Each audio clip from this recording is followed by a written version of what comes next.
गजा में सूरत हाल संगीन है। निहत्ते और मसलूम फ़लस्तीनियों पर इसराइली जारियत जारी है। फ़ज़ाई हमलों के बाद ज़मीनी हमले भी शुरू कर दिए गए हैं। 24 घंटों में 320 फ़लस्तीनी शहीद। गजा में बिजली पानी समेत बुनियादी सहूलियात इस वक्त नहीं हैं। हॉस्पिटल में अफरा तफरी है और जबकि अद्वियात बुनियादी सामान ख़त्म हो चुका है। इसराइली मज़ालिम से 8 दिन में 2215 फ़लस्तीनियों को शहीद जबकि 8714 फ़लस्तीनी ज़ख्मी हो चुके हैं। खुसूसी रिपोर्ट देखिए। इजराइल की जानिब से फलस्तीनियों पर ढाए जाने वाले मुजालिम में कोई कमी न आई। फलस्तीन में फजाई हमलों के बाद जमीनी हमले भी शुरू कर दिए गए हैं। अक़वाम मुत्तहिदा समेत तमाम आलमी कुव्वतें खामोश तमाशाई बन गई। गजा में पानी, खुराक और बिजली की फराहमी बंद, तमाम बुनियादी सामान की शदीद किल्लत। गजा के अस्पतालों में अद्वियात खत्म हो गई। गजा के महकमा सेहत के हुकाम ने सूरत हाल को तबाहकुन करार दे दिया। गजा के मगरबी किनारे में भी इजरायली जारहियत जारी। एक हफ्ते में 50 से जायद फलस्तीनी शहीद, 1000 से जायद जख्मी जबकि सैकड़ों बेगुनाह फलस्तीनियों को गिरफ्तार किया जा चुका है। फजाई हमलों के बाद इजराइल ने गजा में जमीनी हमले शुरू करने की तस्दीक भी कर दी है जबकि इजरायली फौज की जानिब से दिए गए अल्टीमेटम के बाद गजा शहर के 11 लाख शहरियों ने जनूब की तरफ नकल मकानी शुरू कर दी है। इसराइल फ़लस्तीन तनाज़ा, हमास के सरबराह इस्माइल हानिया का बयान सामने आ गया। इस्माइल हानिया कहते हैं कि फ़लस्तीनी गजा नहीं छोड़ेंगे। एक बंदा भी फ़लस्तीन से हिजरत नहीं करेगा। मिस्र हमारा मुस्लिम बरादर मुल्क है और मिस्री हमारे भाई हैं। ताहम कोई फ़लस्तीनी भी मिस्र हिजरत नहीं करेगा क्योंकि नकल मकानी करना इस मसले का हल नहीं। तमाम फ़लस्तीनियों का फैसला ये है कि हम अपने मुल्क में रहेंगे और हम सब मिलकर अमरीका और इसराइल के गठजोड़ को नाकाम बनाएंगे। अमरीकी वज़ीर ख़ारजा एंटनी ब्लिंकन इसराइल फ़लस्तीन तनाज़े को हल करने के लिए सरगर्म हैं। अमरीकी वज़ीर ख़ारजा एंटनी ब्लिंकन UAE पहुँच गए। अमरीकी वज़ीर ख़ारजा की मुत्तहिदा अरब अमारात के सदर मोहम्मद बिन जायद से अबू ज़हबी में मुलाकात हुई। मुलाकात में इसराइल फ़लस्तीन तनाज़ा हल करने और फौरी तौर पर जंगबंदी बारे तफसीली गुफ्तगू की गई है। दोनों रहनुमाओं ने इस इसराइल फ़लस्तीन तनाज़े को हंगामी बुनियादों पर हल करने पर इत्तेफाक किया। फ़लस्तीनियों से इज़हार यकजहती, दुनिया भर में अवाम इसराइल के खिलाफ सड़कों पर निकल आई। अमरीका, कनाडा, ऑस्ट्रेलिया, जापान, मिस्र, ट्यूनिस और लिबनान समेत दुनिया भर में मुजाहरे और रैलियाँ। आलमी सतह पर इसराइल के खिलाफ आवाज़ें उठने लगी हैं।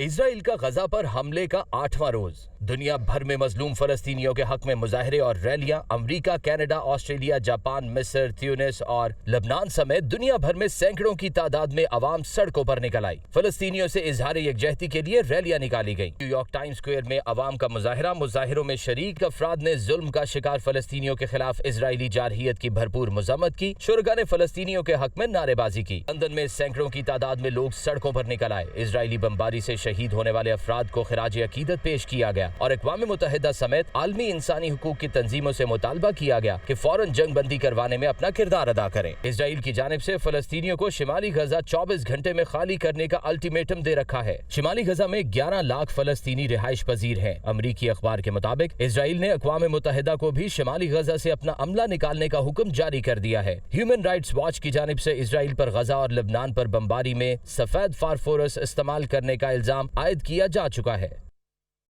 इसराइल फ़लस्तीन तनाज़ा, दोनों ममालिक के दरमियान जंग बंदी के लिए आलमी रहनुमा भी सरगर्म हैं। अमरीकी वज़ीर ख़ारजा एंटनी ब्लिंकन की सऊदी वज़ीर ख़ारजा शहज़ादा फैसल बिन फरहान से मुलाकात हुई। तुर्क वज़ीर ख़ारजा की मिस्र के सदर से मुलाकात।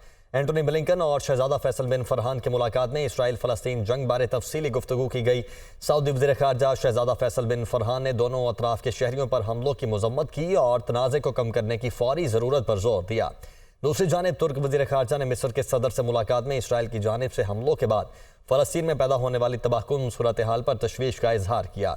उधर मिस्र के वज़ीर ख़ारजा ने जर्मन हम मनसब से मुलाकात की। मुलाकात में इसराइल फ़लस्तीन तनाज़े को फौरी तौर पर हल करने में किरदार अदा करने पर इत्तेफाक हुआ। उर्दन के वज़ीर ख़ारजा की कनाडा के वज़ीर ख़ारजा से मुलाकात में फ़लस्तीन में इसराइली बमबारी रोकने और इस मसले के फौरी हल पर इत्तेफाक हुआ। मुस्लिम लीग नून ने ग्रेटर इकबाल पार्क लाहौर के 21 अक्टूबर के जलसे के लिए पार्किंग प्लान मुरतब कर लिया है। 50,000 से ज़ायद गाड़ियों की पार्किंग के लिए पार्किंग साइट्स कहाँ दस्तियाब होंगी, तमाम साबिक अरकान असम्बली और टिकट होल्डर समेत पार्टी अहदेदारों की गाइडलाइन दे दी गई है। हसन रजा की रिपोर्ट देखिए। ग्रेटर इकबाल पार्क के 21 अक्टूबर के जलसे के लिए मुस्लिम लीग नून ने पार्किंग प्लान मुरतब कर लिया। 50,000 से ज्यादा गाड़ियों की पार्किंग के लिए चारों अतराफ में 4 पार्किंग साइट दस्तयाब होंगी। तमाम साबिक अरकान असम्बली और टिकट होल्डर समेत पार्टी ओहदेदारान को गाइडलाइन मिल गई। सीनियर रहनुमा और पार्टी की मरकजी क़यादत के लिए अलग पार्किंग एरिया मखसूस। सदर मुस्लिम लीग नून लाहौर सैफुल मलूक खोखर का कहना है कि 21 अक्टूबर को पूरा शहर ही जलसागाह में तब्दील हो जाएगा। पार्टी कायद के इस्तकबाल के लिए 10 लाख से ज्यादा लोग आएंगे। बुध को स्कूल, कॉलेज, मार्केट और दफातर खुलेंगे या नहीं, निगरान पंजाब हुकूमत ताहाल कोई फैसला नहीं कर सकी है। बुध को तमाम स्कूल, कॉलेज मामूल के मुताबिक खुलेंगे। हसन रजा की रिपोर्ट देखिए। स्मॉग के तदारुक के लिए निगरान पंजाब हुकूमत का 2 माह तक हर बुध को लाहौर बंद करने का हतमी फैसला न हो सका। बुध को स्कूल, कॉलेज, मार्केट और दफातर खुले रहेंगे। निगरान पंजाब हुकूमत ताहाल बुध की छुट्टी के हवाले से किसी नतीजे पर नहीं पहुँच सकी। कमिश्नर लाहौर मोहम्मद अली रंधावा का कहना है कि तजावीज़ ज़ेरे गौर है, मगर फैसला काबीना इजलास में होगा, लिहाजा बुध को तमाम स्कूल, कॉलेज मामूल के मुताबिक खुलेंगे। इससे पहले स्मॉग के बढ़ते खदशात के पेश नजर लाहौर की जिला इंतजामिया ने हर बुध को वर्क फ्रॉम होम करने की तजवीज़ दी थी। इंतजामिया की इस तजवीज़ पर बाज़ ताजिर ग्रुप ने इत्तफाक किया, ताहम कुछ ताजरों की जानिब से तनकीद का सामना था। लाहौर की जिला इंतजामिया का मौक़िफ़ है कि स्मॉग के लिहाज से अक्टूबर और नवंबर अहम महीने हैं। जरूरी एहतियाती तदाबीर पर अमल करके ही स्मॉग से बचा जा सकता है। और कराची के शहरियों के लिए बुरी खबर है। बिजली की कीमत में 3 रुपये 2 पैसे फी यूनिट इजाफे का इम्कान है कि इलेक्ट्रिक ने सहमाही एडजस्टमेंट कीमत में 2 रुपये 35 पैसे इजाफे की दरखास्त की है। बकाया जात कीमत में 67 पैसे फी यूनिट इजाफे का भी मुतालबा किया है।